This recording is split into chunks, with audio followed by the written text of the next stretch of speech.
So my dad's actually kind of helped me see like it's okay to break the status quo. Like in business, and as a college student or anything, I feel like there's this culture of grind. And I think that's super cool. Like I want to be known as someone that can bust their tail and get to work. But at the end of the day, like I also like there's other things I want to pursue. There's other things I want to do. So why not go and do it and break the status quo a little bit?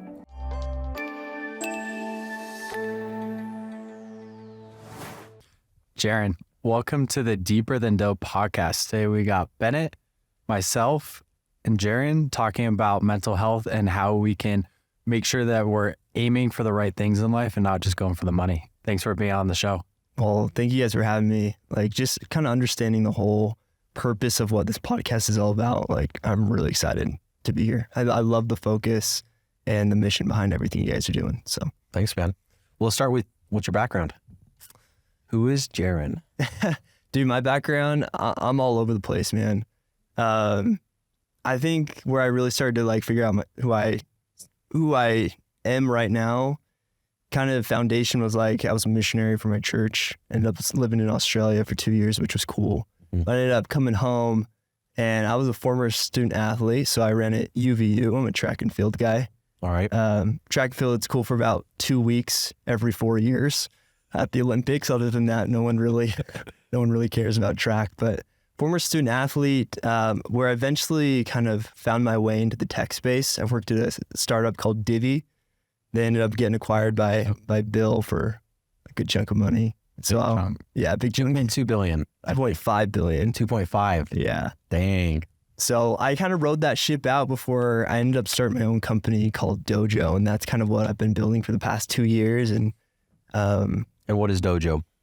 So Dojo, we specifically focus on helping people gain access to jobs within the tech industry. We really want to decrease the barrier of entry. And we've seen one of the best ways to get into a tech company is through the route of sales. Yeah. And so we actually teach individuals how to do tech sales or software sales. Mm-hmm. And then we help them get jobs as SDRs or sales development reps at high growth tech companies where they're able to break in, make really good money, have access to better opportunities, better mentors, things like that. So where are these kids finding you? LinkedIn's been really big for us, but really it's just kind of been word of mouth. So we hadn't run any marketing for almost 2 years. Everything that we'd done had been completely inbound through students that have taken the course or through other people that have also seen the mission behind Dojo. And they say like, oh my gosh, I know someone that could benefit from this. Yeah. And so they're referring like friends, neighbors, family, just trying to help them get into the tech space because it's growing so fast. What is the mission? I mean, you kind of just described it, but describe it again. What is Dojo's mission? Well, I think Dojo's mission really just kind of came through like a personal experience. Like when I was going to school, like I said, I was going to UVU at the time, student athlete, studying like business management. Like I really didn't know what I was doing. And it kind of got to a point where I had no idea what I wanted to do. I didn't know what I wanted to study. I didn't know what I wanted to do with my career. And so what do I do when I don't know what to do? I typically go talk to my dad. My dad, like, I don't know what I'm doing. And my dad at the time worked for a San Francisco-based tech company called Carta. And he actually encouraged me, said, hey, Jerry, like, you should go work for one of these tech companies in Utah. And my first thought was like, Dad, I'm not a computer guy. Like, I wouldn't fit in the tech space. He's like, you could do something customer facing, like sales.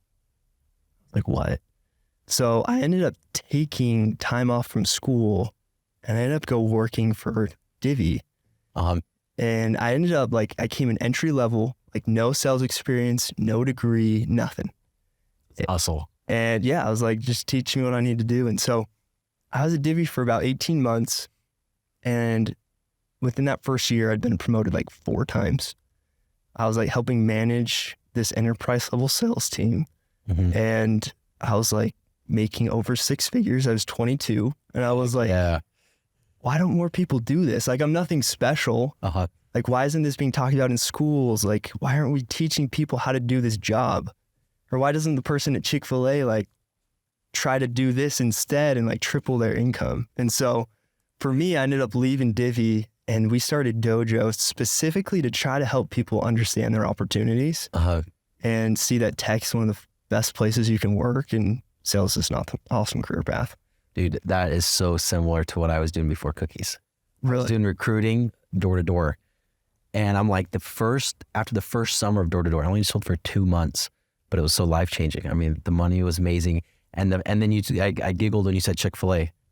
I'm like, I try to recruit everybody at the Chick-fil-A drive-thru. Did you? I'm like, oh yeah, I would always I'm like, you have people skills. And I try to separate sales. It's like sales, I don't want to do sales this way, but you have people skills and you're not a good salesman. You have people like that, or communication. Like you're an amazing communicator. If you could do this other job, you can make 10 times the amount of money. And then the opportunities, it's not about the money, but it's the opportunities that opens for you is just so huge. No, that's what I did every year before I did Dirty Dough. Dude, that's awesome. And the entire thing was, how do I empower college kids to not only make more, you have to teach them to be a communicator, which is going to help them in whatever they're doing. It doesn't matter if they're going to sell pest control or solar door to door, but teach them how to be the communicator, give them some money, teach them what to do with that money so you can, with a few grand, if you've done correctly, like you can pass on $1 million to your kids. If you make it $5,000, invest in the right thing, let it sit for 30 years. Anyways, that was what I was preaching to everybody, is let me teach you how to communicate and then make some money and then turn that money into opportunity. Dude, so that is sick. We're one and the same, man. Yeah. Well, just building on that, like I said, you get paid really well in the tech industry. I think it's like 30% higher than other industries. So it's like, why would I not want to go work there? Yeah. But the second thing, more important than anything for me personally, was 2 other key factors. First is progression. Like how I define myself is I say I'm addicted to progression. Like I love growth. I love pushing. I love trying to reach that next level. In the tech industry, there's so many opportunities to move up. So like as a career move, like a lot of people get stuck or capped out and they just get doing the same thing every single day. But in sales and tech, there's always something you can push for and move up. And I think that's really motivating. But in sales specifically, or tech sales specifically? I don't know the tech sales space. I'd say tech sales. Is that just because there's more tech companies or there's more promotions in a certain company? Yeah, there's definitely like a ladder. So like, you start SDR 1, 2, 3, 4, and then you go to an account executive where you're closing deals. And then you go account executive like mid-market, enterprise. And this is pretty built into most tech companies. Yeah, I'd say so, yeah. You can have multiple verticals inside, so different segments that you can be over. I mean, the door-to-door, you're the sales rep, and then an assistant manager, and then you're kind of made it. And then there's a few other ones, but not like what you described. So that's cool. Yeah, so a lot of upward mobility, which I don't know, for me is really motivating. But above all of that, I feel like my life really changed once I got in the tech industry because I met so many amazing mentors and leaders. Like at Divi, Blake Murray, he's the founder, the CEO. Sterling, he was their chief revenue officer, so over all of revenue. And I just saw how these guys worked. Like, I think we actually asked the co-founder, Alex Bean, out to lunch one day. Like, we're having lunch with Alex Bean. But I'm just seeing how these guys run the company. And it was one of the coolest learning experiences I've ever had. I think actually I messaged Blake Murray on LinkedIn a few weeks ago, and like I think we have a call together. And so that connection just wouldn't take place unless I was like at that company, being able to be surrounded by amazing people like that have just taught me so much. And I don't know, it's something I'm always grateful for. That's so awesome.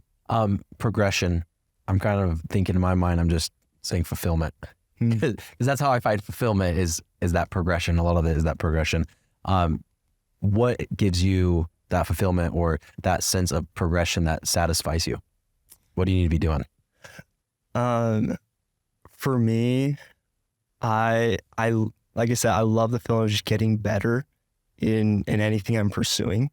So outside of work, like this year, I've made a huge step towards just personal progression. I actually hired an accountability coach that I meet with every single Thursday. Okay, there you go. And so I have like my physical goals, my spiritual goals, intellectual and social, like my 4 pillars. And every single Thursday, he follows up to see how my day-to-day tasks, like, did I do my tasks each day to help me reach my goals in my future? And so whether it be like playing the guitar, like I have certain songs I'm trying to learn, or whether it be trying to like stomp a backflip on my skis, like these are a couple of my goals. But in order for me to have like fulfillment in life, like a big aspect is just that personal progression, trying to accomplish the things that I really want to do. And your business coach, or not your business coach, your accountability coach, is that what? Mm-hmm. A lot of times I can see like I'm making progress, but I'm not maybe held accountable, or maybe I'm not reviewing my progress. And so I'm not getting that fulfillment out of it as much as I could with it. And the brain, like what feels good is typically your dopamine. Well, you get more dopamine from expecting to do something than actually achieving it. So if you think you're going to achieve it, you feel better at that moment when you're about to get the award than when you get the award itself. Mm-hmm. So that I'm kind of relating it to that accountability coach. I listened to another neuroscientist guy, Andrew Huberman, and he talks about you have to set a goal you have to set a goal that can be completed in the first so many minutes of the day. Mm-hmm. Because you want to start your body and your brain off correct. Like even if the goal is I'm going to make a cup of coffee, or the goal is I'm going to respond to this many emails, but you set the goal and then you complete it within the first hour or so of the day, or working out, and it just really sets you up on, those pathways of, okay, I'm making progress, which then drives more and more motivation. That's cool. So I really like that you have the accountability coach, and I can see how it helps. Like maybe you want to do a backflip and you achieve it, but if you're not having somebody like, hey, look what you did last week, you achieved, everything you read, you said your prayers every day or whatever, Yeah. So I think that's super cool that you're doing that. It's cool you bring that up, because seriously, like I've had a couple weeks where I just like didn't do very well with my goals and whatnot. And he comes in and he's just like, he helps me recognize like what I did do. And that's always like good to recognize. Even like a little bit of effort is better than no effort. And so, yeah, just him helping me find the good out of everything that I've been doing that week, even if I had different struggles with my goals, and then helping me plan out like, hey, how can we be a little bit better next week? Like it's been cool, but the accountability aspect, having someone else care about what you're doing, it's been huge. It's not just you. I'd be curious to have you tell the audience how you found your coach, because I think everybody, like I have my own coach, I went through my own process, but I'd be curious how you found and settled on yours, because it's very personal. Dude, I think it totally is. So I'm huge on performance psychology. So I don't know if you guys have ever heard of Craig Manning. Like he used to work with all the BYU's student athletes. Now he works with the Bucks. His name just came up the other day. He gave a lecture to a couple of big businesses here. I wish I was there, because he's like my hero, honestly. But I actually have a friend who is studying performance psychology at school and who actually TAs for Craig Manning. His name's Dylan Heaton. Shout out to Dylan. But I felt like this guy, even though he's still in school, I think I'm a year older than him. He's about my age. And I just like, this guy knows his stuff. Like I've seen what he posts on social media. He's so consistent. He's so disciplined. I'm like, that's what I want to be. Mm-hmm. I'm like, this guy's got it. And so I ended up asking him. He'd never done anything quite like this. Mm-hmm. But I just kind of pitched him on the idea. I was like, dude, I'll pay you. Like, please, let's do this every week. And he agreed to it. And we've had a session every single week this entire year. Awesome. Cool. And I don't know if I'll ever stop unless he quits on me. But it's been one of the coolest things. So it's really just a friend who was something that I wanted to be. Yeah. And in this case, he was studying performance psychology. He wasn't even doing this. No. You're like, dude, I need you, which is so cool, which is just like, I want someone, I'm going to go ask for.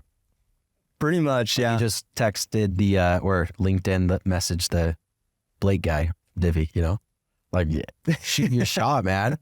Shoot your shot. Yeah. I mean, you never really know like what opportunities are there unless you ask. Mm-hmm. And I think it's one of the things I've learned is people are always more willing to help. Like people want to help you. Yep. And you just sometimes got to ask for help, and people are always up for it. That's the biggest thing that I'm working on right now is asking for help, because there's so many times we get lost in this, like, I have to know it myself versus saying like, hey, let's figure this out together and let's make it happen, because as a community that we can actually achieve more. Well, a lot of times when you ask for help, you are doing a service for the person that you just asked for help. Like this guy that you're describing, I forgot his name, the performance. It's like now he can say, I have clients. He couldn't say that before you reached out to him. You started his business, whether he wanted it or not, but like there's so much value that I see that he's gaining from this while you're gaining it. And it's just like, if you wouldn't have asked, neither of you would have had that value. Dude, it's cool you say that, because I think it's so true. Like those relationships where you both benefit from something, those are like lasting. Mm-hmm. Like if you're just give, like you want to be that type of person, but at the end of the day, it's tough. So if you can have someone who like you work together and you both give, I think that's like a kick butt relationship. How are you bringing in your mission to Dojo and letting your customers or clients or students see it as more than, okay, I'm just going to check some boxes, get my, learn some sales skills, but really buy into, hey, I'm opening up. This is going to open up doors for you, and have them see that vision of like, hey, you can, what I was always trying to do is I'm not talking to you and what I can do for you. I want to talk to you what I can do for your kids, because that gets people more passionate. It's like, okay, well, if we can make X amount of dollars and we could set aside this, and you buy a property and then you let it grow while you're having some passive income, and then you pass that on to your kids. Like that I've seen gets people a little bit more excited of like, you can change generational wealth here. Is that something that you're trying to push? You have pushed? Talk to me about that. Dude, yeah. Kind of alluded to this earlier, but I think when I share kind of like what we hope to help people achieve, one, it's different for everyone. Like maybe they really do just want to make more money, create that generational wealth. Other people like want to push themselves and like personally and be surrounded by better leaders and mentors. And so it's finding like what those people want, but I think tech has to offer so much. But I really guess the way that we go about it is it's really less about what we do. I really believe that. And I'm saying this about my own company. It's less about the training that we've provided. It's more about the people we get to work with. And what I mean by that is like, we don't work with normal people. And what I mean by that is these are people who have physically invested like their time and their resources into taking a course that's going to help them get better. Yeah. This course, it's held in the evening. So most people we work with are like working a full-time job during the day, and then they come in the evening, they put in more work, and they go above and beyond. And that's personally what I believe has led to Dojo being successful. I'd love to say it's me. I'd love to say it's our awesome instructors. At the end of the day, it's these people having a fire inside of them to push themselves, push their limits, and get to what they want, whether that be generational wealth, whether that be what's giving these guys the fire though? Man, everyone has a different story, and that's the coolest part. Well, let me tell you why I'm asking. I think you're discrediting yourself and the team a little bit more, because everybody can say, well, I just have great clients. So like, well, these people that are your customer, what do you call them? Customers, clients, students? Yeah, I would call them students. Students. So your students make your business successful because they have fire. Well, these students could be students freaking anywhere. They could own franchises, but like, what are you doing to get these guys, I guess? And then look at that and give yourself credit for that culture or marketing, whatever it is, because these guys exist everywhere, right? They could go somewhere else, but they're choosing you. Well, one, I appreciate that a ton. Man, I honestly, like on a really like personal note, what I believe it is just our passion. I think it's a passion I carry. I think it's a passion our team carries about what I like to call owning your education. I think these days there's so many ways to learn, and a lot of times people forget how to learn. I believe that, sometimes certain systems, whether it be schools, whether it be other courses people have taken, where they don't feel successful with what they've done, they almost hit like a barrier. And so what I've seen with a lot of students is they'll come in, maybe they've been like doubted part of their life, maybe they're just not where they want to be. But the second they realize that they can learn or they can feel themselves progressing, that's what lights the fire. I think that's a big focus for us. So do you see that your culture is what's lighting the fire? They're probably not coming to you at the fire. Maybe they are, I don't know, but you're attracting them either way. So what you're doing is super cool, because those are definitely the people that you want. Everybody wants students, customers, clients with that fire, but they're not getting it because they don't have that. They're not attracting it in the right way. So you're pretty clear on like, let's freaking empower. Well, I appreciate that a ton, dude. That's the best part. Like, yes, we teach individuals how to sell, but we also focus a lot on character development. Like, I truly, truly believe that in order to produce a top performer in anything, it comes down to so much like who the person is at the end of the day. Like, is this person humble, willing to learn? And is this person hungry to like get after it and go and get it? And I think if you can light that fire in someone or help them see it in themselves, like, that person will go to hell and back. To be successful, to reach their goals. And those are the people you want on your team. Creates loyalty too, along the whole process. What other characteristics have you found or have embodied in this process? Yeah, good question. Through the course, we talk about a few key ones. First thing we talk about is finding your why. Like Simon Sinek, I think everyone has that thing that motivates them, and helping someone find their own personal why, I think, is step one. And then from there, kind of focusing on what you can control versus what you can't. Like in sales, that's a huge skill, because there's a lot of things you can control, like your effort, the number of people you'll talk to, but you also can't control like who says yes, who says no, and things like that. And so helping people find their purpose, see what their goals are, understand what they can control, and then have them buy in on themselves and believe that they can actually reach those goals. Awesome. Well, let's talk about the hard parts. There are definitely hard parts. What are the hard parts that you personally have dealt with when it comes to, I don't know, running business with stress, with anxiety, with anything on that mental side? What's not easy? Oh yeah. I think I've come to see, like, for myself, like, a lot of time I'm my biggest enemy at the end of the day, where I personally feel like I hold high standards and I have expectations of things I want to do, or how things I want to be, and I fall short a lot of those times. But I think the one that I continue to fight, continue to battle probably every day, is just believing that I can actually do this. So kind of going back to my accountability coach, we talk about, mental performance every time we meet on Thursdays. And he taught me there's a difference between confidence and belief.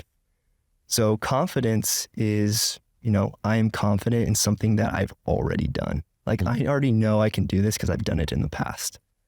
But belief is the confidence that you can do something that you've never done before. So with building a company, like, I've never done that before. And so a lot of times I have to run off self-belief that I can do this, I can figure it out, I can learn from my mistakes, I can get better.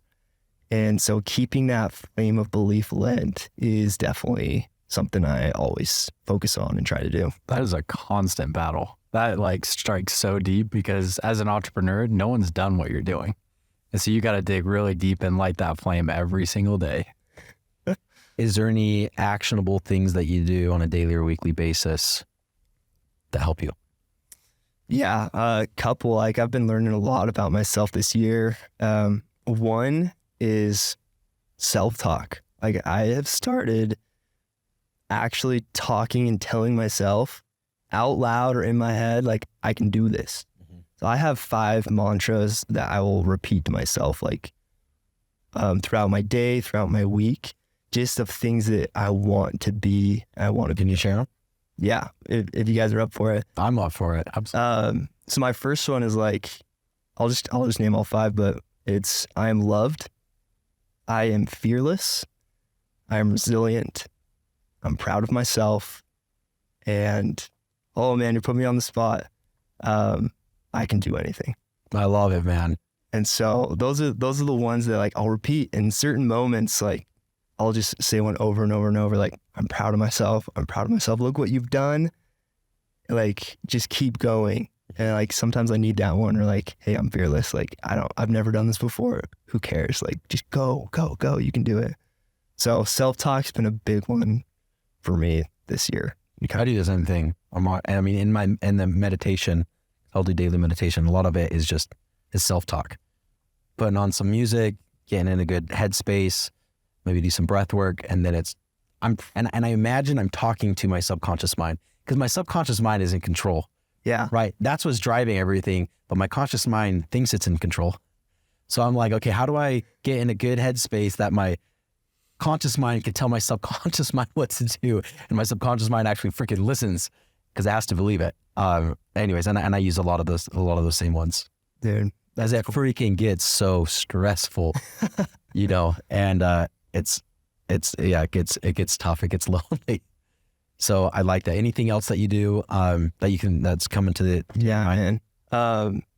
Entrepreneurs, like I'm assuming there's anyone who's listening to this podcast, probably a lot of people have their own business or want to start their own business.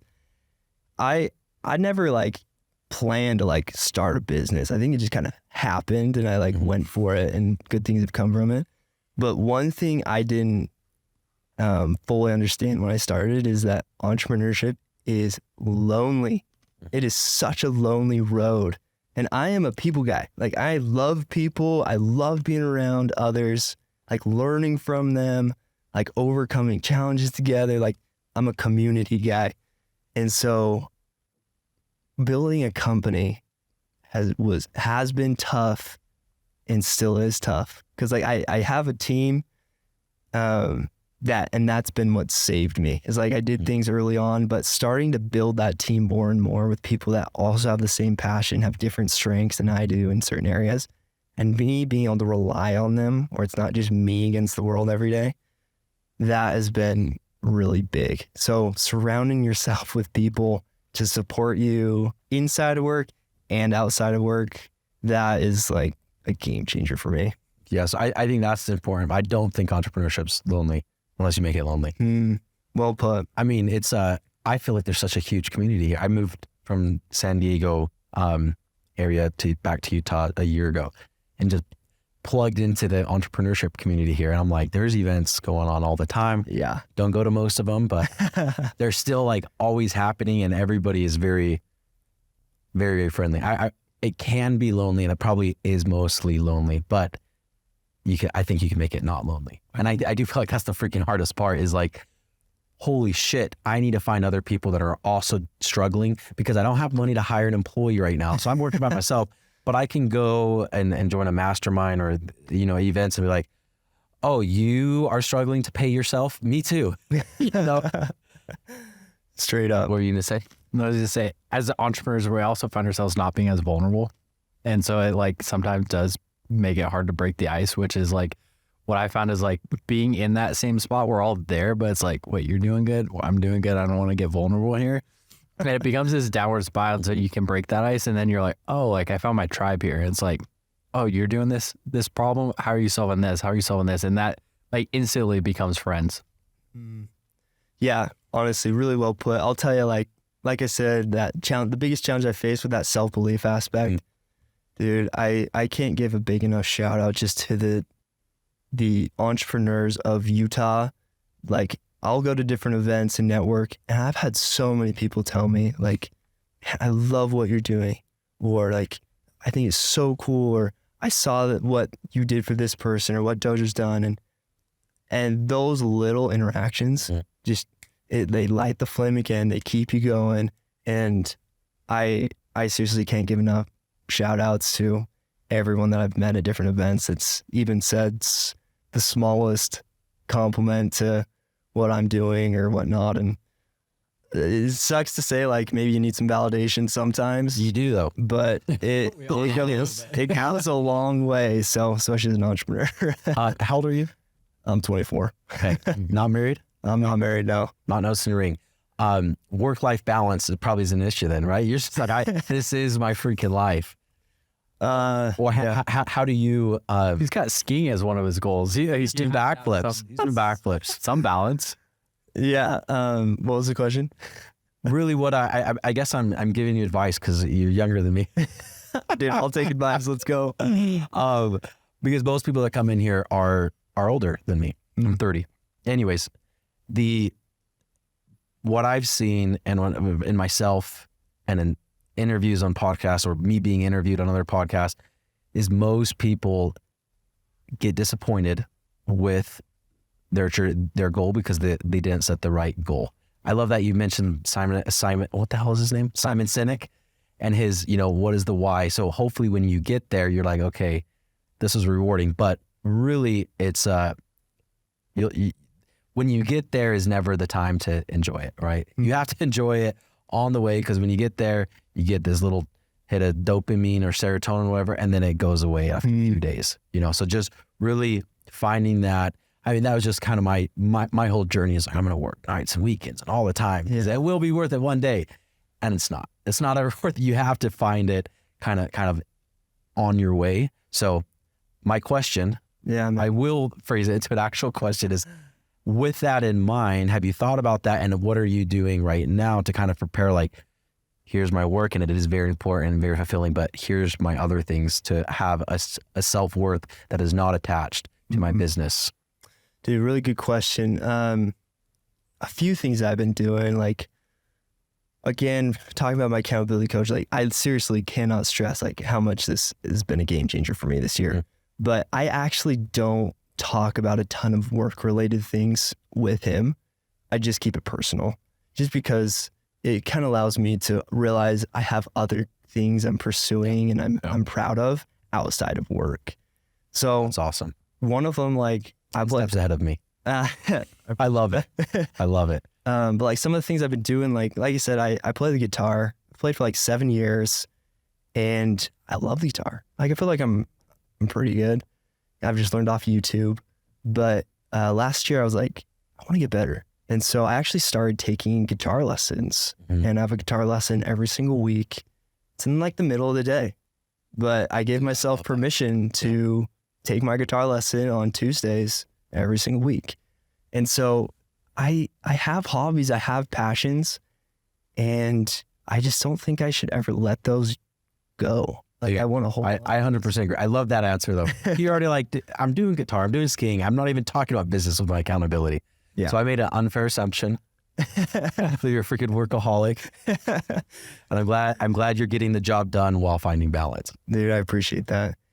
For me, balance is huge. And I think it's just, I don't know. I want to be, I think one of the questions was like, what do you want to be known for? Mm-hmm. Like, we were going to talk about, maybe I'm just jumping ahead, but that was the next question. Go jump on.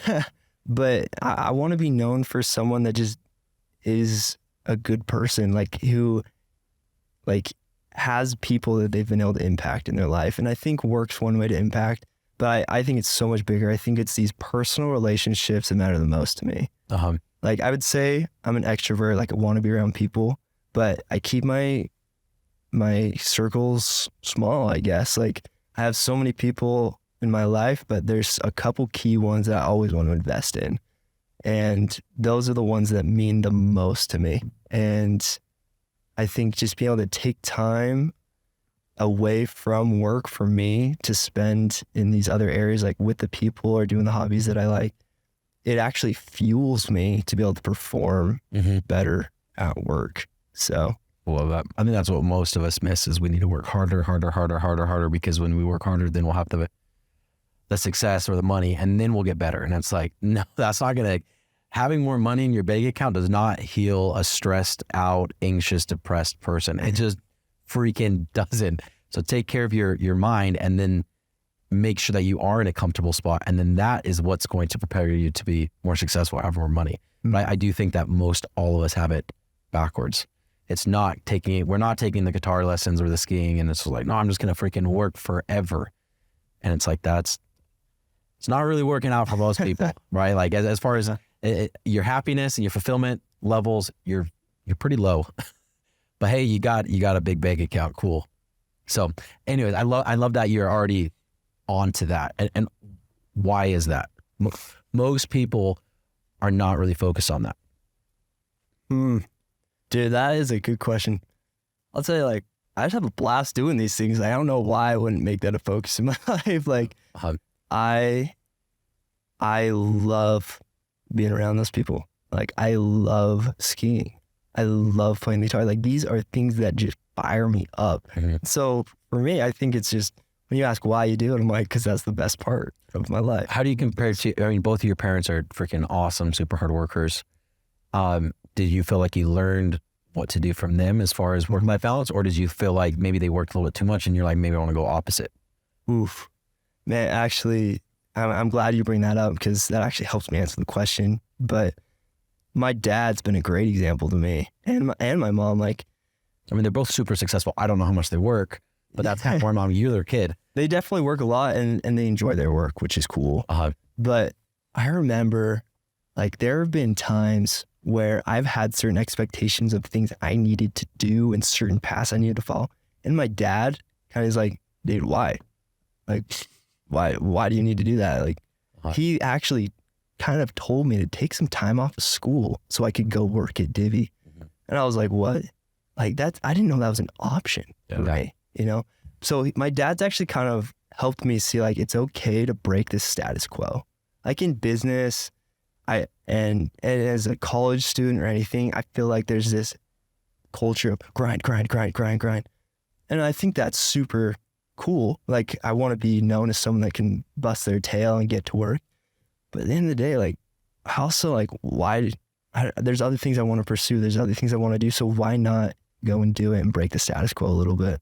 So you feel like you learned a lot of that from your dad of like, just do what you want to do. I'm not expecting you to be a doctor. I mean, the last guest that we had in here, he was like, I had to become a doctor. I'm Asian, you know? And he ended up obviously not doing that, but there's a lot of pressure. And if I'm hearing you correctly, it's, my dad taught me I can pursue passion. Dude, yeah. My dad, the way I put it is, he gave me permission to explore. That was cool. And I didn't feel like I was exploring a lot of school. Like, I was studying business management. I was on this path, and I didn't even know where that path was taking me. I didn't know why I was there. It was just something everybody else did, so I was going to do it. And my dad kind of broke that barrier down for me and said, dude, go and learn. Like, take some time off, go figure out what you love, something that you want to pursue. Go back to school, go pursue that and do that. And I think that was a pivotal moment for me growing up. Awesome. Yeah. Good parenting at its finest. Yeah. Jeff, you're awesome. Dude, thanks for being on the podcast, man. How can our guests connect with you?